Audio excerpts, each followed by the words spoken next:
Doctor ਸਾਹਿਬ ਤੇ ਲੱਖੇਵੀਰ ਨੇ ਇੱਕ ਗੱਲ ਬਹੁਤ ਸੋਹਣੀ ਕਹੀ ਕਿ ਅਸੀਂ ਪੜ੍ਹਦੇ ਸੁਣਦੇ ਬਹੁਤ ਹਾਂ ਪਰ ਅਮਲ ਕਿੰਨਾ ਕੁ ਕਰਦੇ ਹਾਂ।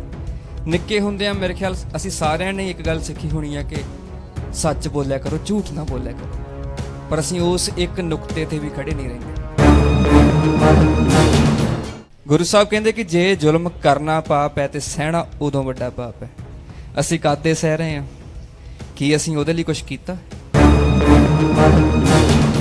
ਤੁਸੀਂ ਜਿਹੜੇ ਵੀਰ ਜਿੱਦਾਂ ਹੁਣ ਸ਼ਹਿਰ ਦੇ ਵਿੱਚ ਜੇ ਆਪਾਂ ਖੜੇ ਆ, ਦੁਕਾਨਦਾਰੀ ਕਦੀ ਇਹ ਦੇਖ ਕੇ ਹੁੰਦੀ ਹੈ ਕਿ ਗਾਹਕ ਕਿੱਥੋਂ ਆਇਆ? ਕਦੀ ਉਹਦਾ ਪਿੰਡ ਪੁੱਛਿਆ? ਨਹੀਂ ਪੁੱਛੀਦਾ। ਹਾਂ, ਸਾਂਝ ਕੱਢਣ ਲਈ ਪੁੱਛਾਂਗੇ, ਵੱਖਰੀ ਗੱਲ ਹੈ, ਪਰ ਉਹਦੇ ਚੋਂ ਕਦੀ ਵਿਤਕਰਾ ਨਹੀਂ ਕੀਤਾ। ਕਿਉਂ ਨਹੀਂ ਕੀਤਾ? ਕਿਉਂਕਿ ਆਪਣਾ ਫਾਇਦਾ। ਪਰ ਜਦੋਂ ਫੇਸਬੁੱਕ ਤੇ ਇੱਕ ਲੜਾਈ ਚੱਲ ਰਹੀ ਹੈ, ਇੱਧਰ ਹਿੰਦੂ ਖੜਾ, ਇੱਧਰ ਮੁਸਲਮਾਨ ਖੜਾ ਜਾਂ ਸਿੱਖ ਖੜਾ, ਉਹਦੇ ਵਿੱਚ ਸਾਰਿਆਂ ਨੇ ਪਾਰਟਿਸਿਪੇਟ ਕਰਨਾ ਕਿ ਹਾਂਜੀ ਅਸੀਂ ਆਪਣਾ ਦੱਸਣਾ ਵੀ ਅਸੀਂ ਕੌਣ ਹੁੰਦੇ ਹਾਂ। ਤੁਹਾਨੂੰ ਪਤਾ ਹੈ ਕਿ ਪੰਜਾਬੀ ਦੇ ਜਿਹੜੇ ਹੁਣ ਦੇ ਕਾਇਦੇ ਨੇ ਉਹਨਾਂ ਵਿੱਚ ਵਹੁਵਾ ਵਰਿਕਸ਼ ਪੜਾਇਆ ਜਾ ਰਿਹਾ। ਪਤਾ ਹੈ ਤੁਹਾਨੂੰ ਇਸ ਗੱਲ ਦਾ? ਰਾਰਾ ਰੁੱਖ ਨਹੀਂ ਹੈਗਾ, ਵਹੁਵਾ ਵਰਿਕਸ਼ ਹੈ। ਤੇ ਵਰਿਕਸ਼ ਕੀ ਪੰਜਾਬੀ ਭਾਸ਼ਾ ਦਾ ਅੱਖਰ ਹੈਗਾ? ਗੱਲ ਇਹ ਨਹੀਂ ਕਿ ਉਹ ਕਿਸ ਭਾਸ਼ਾ ਦਾ, ਗੱਲ ਇਹ ਕਿ ਉਹ ਪੰਜਾਬੀ ਦਾ ਨਹੀਂ। ਗੱਲ ਇਹ ਕਿ ਭਾਸ਼ਾ ਦਾ ਰੂਪ ਵਿਗੜ ਰਿਹਾ। ਜ਼ਰੂਰੀ ਨਹੀਂ ਕਿ ਡੰਡਾ ਤੁਹਾਡੀ ਪਿੱਠ ਤੇ ਵਜੇ ਤੇ ਫਿਰ ਹੀ ਸਾਨੂੰ ਪਤਾ ਲੱਗੇ ਕਿ ਸਾਨੂੰ ਮਾਰ ਪਈ ਹੈ। ਕਈ ਵਾਰੀ ਮਾਰ ਬਹੁਤ ਗੁੱਝੀ ਹੁੰਦੀ ਆ, ਉਹਦਾ ਪਤਾ ਲੱਗਦਿਆਂ ਵੀ 100 ਸਾਲ ਲੱਗਦਾ। ਪੰਜਾਬੀ ਸੂਬੇ ਦੀ ਮਾਰ ਦੀ ਹੁਣ ਸਮਝ ਆਈ ਹੈ ਨਾ ਸਾਨੂੰ। ਹੁਣ ਵੀ ਇਦਾਂ ਦੀਆਂ ਮਾਰਾਂ ਪੈ ਰਹੀਆਂ, ਪਰ ਅਸੀਂ ਅਜੇ ਸੁਚੇਤ ਨਹੀਂ। ਸਾਨੂੰ ਸਮਝ ਜਾ ਕੇ 50 ਸਾਲਾਂ ਬਾਅਦ ਆਉਣੀ ਹੈ। ਜੇ ਘਰ ਦੇ ਵਿੱਚ ਕੋਈ ਬਗਾਨਾ ਬੰਦਾ ਵੜ ਜੇ, ਘਰ ਛੱਡ ਕੇ ਥੋੜਾ ਚੱਲ ਜਾਈਦਾ। ਆ ਸਾਡੇ ਵੀਰ ਬਾਹਰ ਤੁਰੇ ਜਾਂਦੇ ਸਾਰੇ ਵੀ ਜੀ ਇੱਥੇ ਤਾਂ ਗੰਦ ਹੈ ਜੀ, ਇੱਥੇ ਤਾਂ ਜੌਬ ਨਹੀਂ ਹੈਗੀ, ਇੱਥੇ ਕੁਛ ਨਹੀਂ ਹੈਗਾ, ਅਸੀਂ ਚੱਲੇ ਬਾਹਰ।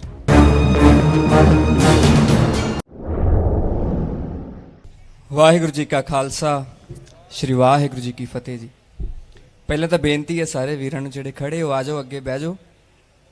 ਦੋ ਚਾਰ ਗੱਲਾਂ, ਦੋ ਚਾਰ ਸਲਾਹਾਂ ਸਾਰੇ ਜਣੇ ਰਲ ਕੇ ਕਰ ਲੈਂਦੇ ਆ।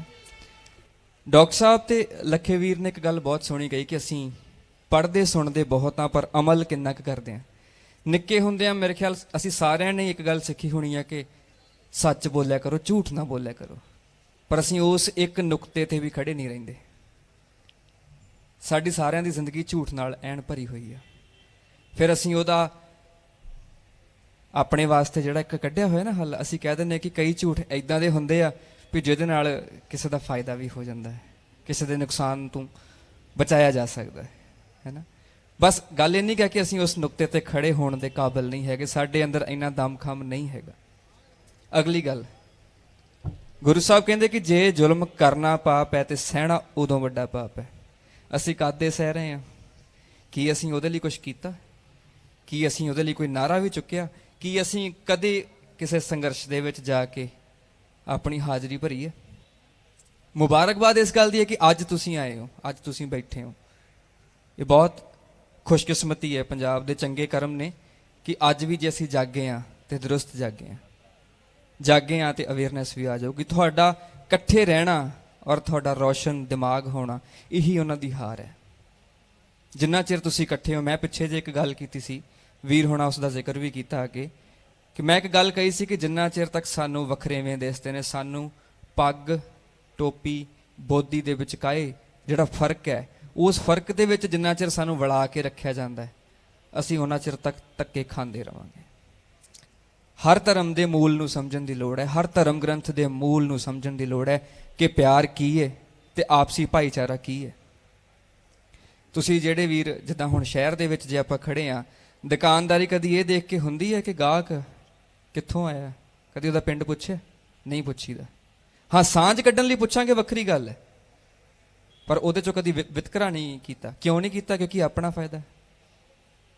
ਪਰ ਜਦੋਂ ਫੇਸਬੁੱਕ ਤੇ ਇੱਕ ਲੜਾਈ ਚੱਲ ਰਹੀ ਹੈ, ਇੱਧਰ ਹਿੰਦੂ ਖੜਾ, ਇੱਧਰ ਮੁਸਲਮਾਨ ਖੜਾ ਜਾਂ ਸਿੱਖ ਖੜਾ, ਉਹਦੇ ਵਿੱਚ ਸਾਰਿਆਂ ਨੇ ਪਾਰਟਿਸਿਪੇਟ ਕਰਨਾ ਕਿ ਹਾਂਜੀ ਅਸੀਂ ਆਪਣਾ ਦੱਸਣਾ ਵੀ ਅਸੀਂ ਕੌਣ ਹੁੰਦੇ ਹਾਂ। ਸਾਡੇ ਕੋਲ ਹਕੀਕੀ ਤੌਰ ਤੇ, ਜ਼ਮੀਨੀ ਤੌਰ ਤੇ, ਗਰਾਊਂਡ ਲੈਵਲ ਤੇ ਸਾਡੇ ਕੋਲ ਨਾਰਾ ਲੱਗਦਾ ਨਹੀਂ, ਪਰ ਅਸੀਂ ਸੋਸ਼ਲ ਮੀਡੀਆ ਦੀ ਵਾਰ ਦੇ ਵਿੱਚ ਬੜਾ ਵੱਧ ਚੜ ਕੇ ਹਿੱਸਾ ਲੈਂਦੇ ਹਾਂ। ਕਿਉਂ? ਮਜ਼ਾ ਆਉਂਦਾ ਹੈ ਤਾਂ ਕਰਕੇ, ਕਿਉਂਕਿ ਸਾਨੂੰ ਆਦਤ ਪੈ ਗਈ ਹੈ ਧੱਕੇ ਖਾਣ ਦੀ। ਉਹ ਮਾੜਾ ਜਿਹਾ ਕਿਣਕਾ ਪਾਉਂਦੇ ਆ ਤੁਹਾਡੇ ਵਿੱਚ, ਤੁਸੀਂ ਮੱਚਨੇ ਹੋ, ਉਹ ਤਮਾਸ਼ਾ ਦੇਖਦੇ ਨੇ। ਪਰ ਗੱਲ ਇਹ ਹੈ ਵੀਰੋ, ਜਿੱਦਾਂ ਲੱਖੇ ਬਾਈ ਨੇ ਬਹੁਤ ਸੋਹਣਾ ਐਕਸਪਲੇਨ ਕੀਤਾ ਕਿ ਆਪਣੇ ਬੱਚਿਆਂ ਦੀ ਹੋਂਦ ਨੂੰ ਕਿੱਦਾਂ ਸਾਂਭਣਾ ਆ। ਤੁਹਾਨੂੰ ਪਤਾ ਹੈ ਕਿ ਪੰਜਾਬੀ ਦੇ ਜਿਹੜੇ ਹੁਣ ਦੇ ਕਾਇਦੇ ਨੇ ਉਹਨਾਂ ਵਿੱਚ ਵਉਵਾ ਵਰਿਕਸ਼ ਪੜਾਇਆ ਜਾ ਰਿਹਾ, ਪਤਾ ਹੈ ਤੁਹਾਨੂੰ ਇਸ ਗੱਲ ਦਾ?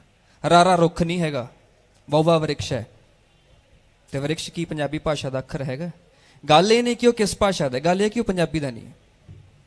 ਗੱਲ ਇਹ ਹੈ ਕਿ ਭਾਸ਼ਾ ਦਾ ਰੂਪ ਵਿਗੜ ਰਿਹਾ ਤੇ ਇਹਦੇ ਕੀ ਜ਼ਿੰਮੇਦਾਰ ਸਿਰਫ ਗੀਤਕਾਰ ਜਾਂ ਲੇਖਕ ਨੇ ਜਾਂ ਪੋਇਟ ਨੇ? ਤੁਸੀਂ ਸਾਰੇ ਨਹੀਂ ਹੋ। ਪੰਜਾਬੀ ਇਕੱਲੀ ਸਾਡੀ ਹੈ ਜਾਂ ਅਸੀਂ ਲੈ ਕੇ ਜੰਮੇ ਸੀ? ਇਹ ਸਾਡੀ ਸਾਰਿਆਂ ਦੀ, ਅਸੀਂ ਸਾਰੇ ਇਹਦੇ ਵਿੱਚ ਜੰਮੇ ਹਾਂ। ਪਰ ਅਸੀਂ ਆਪਣੀ ਆਪਣੀ ਰਿਸਪੌਂਸਿਬਿਲਿਟੀ ਤੋਂ, ਆਪਣੀ ਆਪਣੀ ਡਿਊਟੀ ਤੋਂ ਕਿਤੇ ਨਾ ਕਿਤੇ ਭੱਜੇ ਹਾਂ ਤੇ ਆਹ ਨਤੀਜੇ ਭੁਗਤ ਰਹੇ ਹਾਂ। ਅੱਜ ਵੀ ਖੜ ਗਏ ਹਾਂ, ਬੜੀ ਹੱਲਾਸ਼ੇਰੀ ਵਾਲੀ ਗੱਲ ਹੈ, ਬੜੀ ਸ਼ਾਬਾਸ਼ੀ ਵਾਲੀ ਗੱਲ ਹੈ। ਖੜੇ ਹਾਂ ਪਰ ਨਾਲ ਦੇ ਨਾਲ ਦਿਮਾਗ ਨੂੰ ਜਾਗਰੂਕ ਕਰਕੇ ਖੜੇ ਰਹਿਣਾ ਹੈ, ਸਿਰਫ ਭੀੜ ਨਹੀਂ ਬਣਨਾ। ਤੁਹਾਡੇ ਖੜੇ ਹੋਣ ਦਾ ਮੰਤਵ ਤੁਹਾਨੂੰ ਪਤਾ ਹੋਵੇ, ਪਰ ਤੁਸੀਂ ਖੜੇ ਹੋ ਤੇ ਖੜੇ ਕਿਸ ਕਰਕੇ ਹੋ, ਅੜੇ ਹੋ ਤੇ ਅੜੇ ਕਿਸ ਕਰਕੇ ਹੋ। ਜੇ ਕੋਈ ਨੀਤੀ ਹੁੰਦੀ ਹੈ ਨਾ, ਉਹਦਾ ਜਵਾਬ ਨੀਤੀ ਨਾਲ ਦੇਣਾ ਪੈਂਦਾ ਹੈ, ਸ਼ਸਤਰ ਦਾ ਜਵਾਬ ਸ਼ਸਤਰ ਨਾਲ ਦੇਣਾ ਪੈਂਦਾ ਹੈ। ਉਹਨਾਂ ਦੀਆਂ ਨੀਤੀਆਂ ਨੂੰ ਸਮਝੋ, ਉਹਨਾਂ ਦੀਆਂ ਸਕੀਮਾਂ ਨੂੰ ਸਮਝੋ। ਤੁਹਾਨੂੰ ਪਤਾ ਹੈ ਕਿ ਸਾਊਦੀ ਅਰਬ ਦੇ ਵਿੱਚ ਇੱਕ ਚੀਜ਼ ਹੁਣੇ ਹੋਈ ਹੈ ਕਿ 1.3 ਬਿਲੀਅਨ ਦੇ ਸ਼ੇਅਰਸ ਰਿਲਾਇੰਸ ਦੇ ਉੱਥੋਂ ਆ ਰਹੇ ਨੇ, ਪਤਾ ਹੈ ਤੁਹਾਨੂੰ ਇਸ ਗੱਲ ਦਾ? ਤਾਂ ਅਸੀਂ ਇੱਥੇ ਉਹਨਾਂ ਦੇ ਮਾਲਸ ਬੰਦ ਕਰ ਰਹੇ ਹਾਂ, ਪੈਟਰੋਲ ਪੰਪ ਬੰਦ ਕਰ ਰਹੇ ਹਾਂ। ਸੋ ਇਸ ਕਰਕੇ ਵਰਲਡ ਪੋਲਿਟਿਕਸ ਨੂੰ ਸਮਝਣਾ ਸਿੱਖੋ। ਦੇਖੋ ਕਿ ਦੁਨੀਆ ਦੇ ਵਿੱਚ ਆਲੇ ਦੁਆਲੇ ਕੀ ਚੱਲ ਰਿਹਾ ਤੇ ਉਹਦਾ ਪ੍ਰਭਾਵ ਸਾਡੇ ਵਿੱਚ ਕੀ ਪੈ ਰਿਹਾ। ਉਸ ਵਰਲਡ ਦੀ ਪੋਲਿਟਿਕਸ ਦਾ ਪ੍ਰਭਾਵ ਹਿੰਦੁਸਤਾਨ ਦੀ ਪੋਲਿਟਿਕਸ ਤੇ ਕੀ ਪੈਂਦਾ ਤੇ ਉਹਦੇ ਵਿੱਚ ਸੈਂਟਰ ਦੇ ਵਿੱਚ ਜੋ ਚੱਲ ਰਿਹਾ ਉਹਦਾ ਪ੍ਰਭਾਵ ਫਿਰ ਤੁਹਾਡੇ ਨਿੱਜੀ ਰੂਪ 'ਚ ਕੀ ਪੈਂਦਾ। ਜ਼ਰੂਰੀ ਨਹੀਂ ਕਿ ਡੰਡਾ ਤੁਹਾਡੀ ਪਿੱਠ ਤੇ ਵਜੇ ਤੇ ਫਿਰ ਹੀ ਸਾਨੂੰ ਪਤਾ ਲੱਗੇ ਕਿ ਸਾਨੂੰ ਮਾਰ ਪਈ ਹੈ। ਕਈ ਵਾਰੀ ਮਾਰ ਬਹੁਤ ਗੁੱਝੀ ਹੁੰਦੀ ਆ, ਉਹਦਾ ਪਤਾ ਲੱਗਦਿਆਂ ਵੀ 100 ਸਾਲ ਲੱਗਦਾ। ਪੰਜਾਬੀ ਸੂਬੇ ਦੀ ਮਾਰ ਦੀ ਹੁਣ ਸਮਝ ਆਈ ਹੈ ਨਾ ਸਾਨੂੰ, ਹੁਣ ਵੀ ਇਦਾਂ ਦੀਆਂ ਮਾਰਾਂ ਪੈ ਰਹੀਆਂ, ਪਰ ਅਸੀਂ ਅਜੇ ਸੁਚੇਤ ਨਹੀਂ। ਸਾਨੂੰ ਸਮਝ ਜਾ ਕੇ 50 ਸਾਲਾਂ ਬਾਅਦ ਆਉਣੀ ਹੈ। ਪਰ ਜੇ ਅਸੀਂ ਆਪਣੀ ਨਵੀਂ ਪਨੀਰੀ ਨੂੰ ਸਾਂਭ ਲਿਆ, ਜੇ ਅਸੀਂ ਨਵੀਂ ਪਨੀਰੀ ਦੇ ਦਿਮਾਗ 'ਚ ਗੱਲ ਪਾਤੀ, ਉਹਨੂੰ ਹੱਕਾਂ ਦੀ ਗੱਲ ਸਿਖਾਤੀ, ਫਿਰ ਅਸੀਂ ਅੱਜ ਹੀ ਸਮਝ ਜਾਵਾਂਗੇ। ਸੋ ਬੇਨਤੀ ਹੈ ਵੀ ਭਾਈ ਆਪਣੇ ਆਲੇ ਦੁਆਲੇ ਨੂੰ ਸਾਂਭਣਾ, ਉਹਦੀ ਰਿਸਪੌਂਸਿਬਿਲਿਟੀ ਰੱਖਣੀ ਆਪ ਸਿੱਖੋ। ਜੇ ਘਰ ਦੇ ਵਿੱਚ ਕੋਈ ਬਗਾਨਾ ਬੰਦਾ ਵੜ ਜੇ, ਘਰ ਛੱਡ ਕੇ ਥੋੜ੍ਹਾ ਚੱਲ ਜਾਈਦਾ। ਸਾਡੇ ਵੀਰ ਬਾਹਰ ਤੁਰੇ ਜਾਂਦੇ ਸਾਰੇ ਵੀ ਜੀ ਇੱਥੇ ਤਾਂ ਗੰਦ ਹੈ ਜੀ, ਇੱਥੇ ਤਾਂ ਜੋਬ ਨਹੀਂ ਹੈਗੀ, ਇੱਥੇ ਕੁਛ ਨਹੀਂ ਹੈਗਾ, ਅਸੀਂ ਚੱਲੇ ਬਾਹਰ। ਤੁਹਾਡੇ ਘਰ ਦੇ ਵਿੱਚ ਕੋਈ ਬਗਾਨਾ ਬੰਦਾ ਆ ਕੇ ਛੇੜਛਾੜ ਕਰੇ ਤਾਂ ਆਪਾਂ ਘਰ ਛੱਡ ਕੇ ਚੱਲ ਜਾਵਾਂਗੇ ਭਾਜੀ? ਕਦੀ ਨਹੀਂ ਜਾਵਾਂਗੇ। ਅਸੀਂ ਉਸ ਬੰਦੇ ਨੂੰ ਧੱਕੇ ਮਾਰ ਕੇ ਘਰੋਂ ਕੱਢਾਂਗੇ, ਚਪੇੜਾ ਮਾਰ ਕੇ ਘਰੋਂ ਕੱਢਾਂਗੇ। ਇਹ ਜ਼ਮੀਰ ਸੌਂ ਗਿਆ ਸਾਡਾ। ਜਿਹੜਾ ਉਹ ਧੱਕੇ ਮਾਰਨ ਵਾਲਾ ਜ਼ਮੀਰ ਸੀ ਨਾ, ਜਿਹੜਾ ਆਪਣੇ ਹੱਕ ਸਾਂਭਣ ਵਾਲਾ ਜ਼ਮੀਰ ਸੀ, ਉਹ ਕਿਤੇ ਨਾ ਕਿਤੇ ਸੁੱਤਾ ਪਿਆ। ਉਹਨੂੰ ਝੰਜੋੜਨ ਦੀ ਲੋੜ ਹੈ, ਉਹਨੂੰ ਜਗਾਉਣ ਦੀ ਲੋੜ ਹੈ। ਮੈਂ ਜ਼ਿਆਦਾ ਗੱਲਾਂ ਨਾ ਕਰਦਿਆਂ ਹੋਇਆ ਇੱਕ ਮੈਂ ਗੀਤ ਤੁਹਾਡੇ ਲਈ ਲੈ ਕੇ ਆਇਆ ਅੱਜ। ਮੈਨੂੰ ਲੱਗਦਾ ਕਿ ਕਈ ਵਾਰੀ ਜ਼ੁਬਾਨ 'ਚੋਂ ਕਹੀ ਗੱਲ ਉਹਨਾਂ ਟਰੈਵਲ ਨਹੀਂ ਕਰਦੀ, ਪਰ ਜਦੋਂ ਉਹ ਗੀਤ ਦਾ ਰੂਪ ਲੈ ਲੈਂਦੀ ਹੈ ਤੇ ਉਹ ਲੰਬਾ ਸਫ਼ਰ ਤੈਅ ਕਰ ਜਾਂਦੀ ਹੈ। ਸੋ ਪੇਸ਼ੇ ਖਿਦਮਤ ਨੇ ਦੋ ਗੱਲਾਂ ਨਾਲ।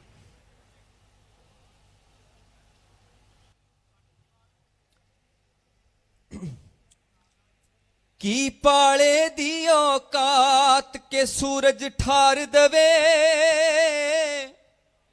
ਕੀ ਪਾਲੇ ਦੀ ਔਕਾਤ ਕੇ ਸੂਰਜ ਠਾਰ ਦਵੇ। ਝੂਠ ਨਹੀਂ ਬਣਿਆ ਜਿਹੜਾ ਸੱਚ ਨੂੰ ਮਾਰ ਦਵੇ, ਕੋਈ ਝੂਠ ਨਹੀਂ ਬਣਿਆ ਜਿਹੜਾ ਸੱਚ ਨੂੰ ਮਾਰ ਦਵੇ।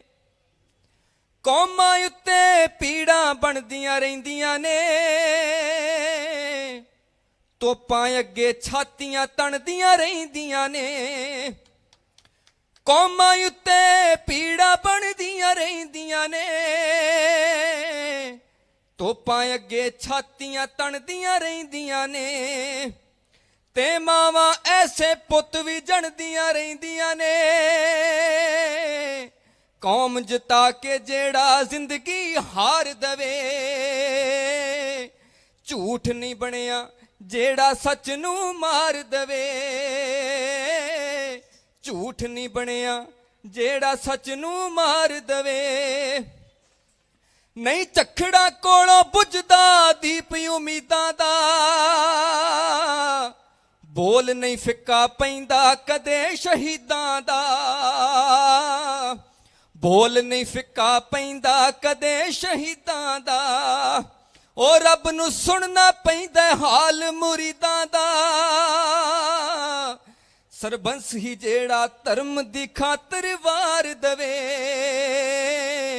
ਝੂਠ ਨਹੀਂ ਬਣਿਆ ਜਿਹੜਾ ਸੱਚ ਨੂੰ ਮਾਰ ਦਵੇ।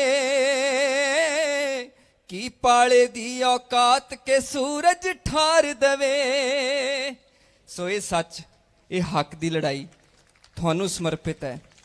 ਤੁਹਾਡੇ ਪੈਰਾਂ ਦੇ ਵਿੱਚ ਮੈਂ ਅਰਦਾਸ ਕਰਦਾ, ਜੇ ਮੇਰੀ ਅਰਦਾਸ ਮਾਇਨੇ ਰੱਖਦੀ ਹੈ ਤੇ ਕਬੂਲ ਕਰਿਓ। ਔਰ ਇਹਨਾਂ ਇਕੱਠਾਂ ਦੇ ਵਿੱਚੋਂ ਸਿਰਫ ਭੀੜ ਦਾ ਰੂਪ ਬਣ ਕੇ ਨਾ ਨਿਕਲਿਓ, ਇਹਨਾਂ ਇਕੱਠਾਂ ਦੇ ਵਿੱਚੋਂ ਕੁਛ ਨਾ ਕੁਛ ਹਾਸਲ ਕਰਕੇ ਜਾਇਓ, ਇਹਨਾਂ 'ਚੋਂ ਕੋਈ ਨਾ ਕੋਈ ਅਵੇਅਰਨੈਸ ਲੈ ਕੇ ਜਾਇਓ ਤੇ ਅੱਗੇ ਅਵੇਅਰ ਕਰਿਓ ਲੋਕਾਂ ਨੂੰ। ਫਾਇਦਾ ਤਾਂ ਹੈ, ਨਹੀਂ ਤਾਂ ਭੀੜਾਂ ਜੁੜਨਗੀਆਂ, ਭੀੜਾਂ ਨਿਖੜਦੀਆਂ ਰਹਿਣਗੀਆਂ, ਕੋਈ ਫਾਇਦਾ ਨਹੀਂ। ਪਰ ਜੇ ਇਹਦੇ ਵਿੱਚੋਂ ਅਸੀਂ ਆਊਟਪੁੱਟ ਨਾ ਕੱਢ ਸਕੇ ਤੇ ਇਸ ਤੋਂ ਵੱਡੀ ਸ਼ਰਮਿੰਦਗੀ ਕੋਈ ਨਹੀਂ ਹੋਵੇਗੀ। ਸੋ ਇੰਨੀਆਂ ਬੇਨਤੀਆਂ ਪ੍ਰਵਾਨ ਕਰਨਾ। ਵਾਹਿਗੁਰੂ ਜੀ ਕਾ ਖਾਲਸਾ, ਵਾਹਿਗੁਰੂ ਜੀ ਕੀ ਫਤਿਹ।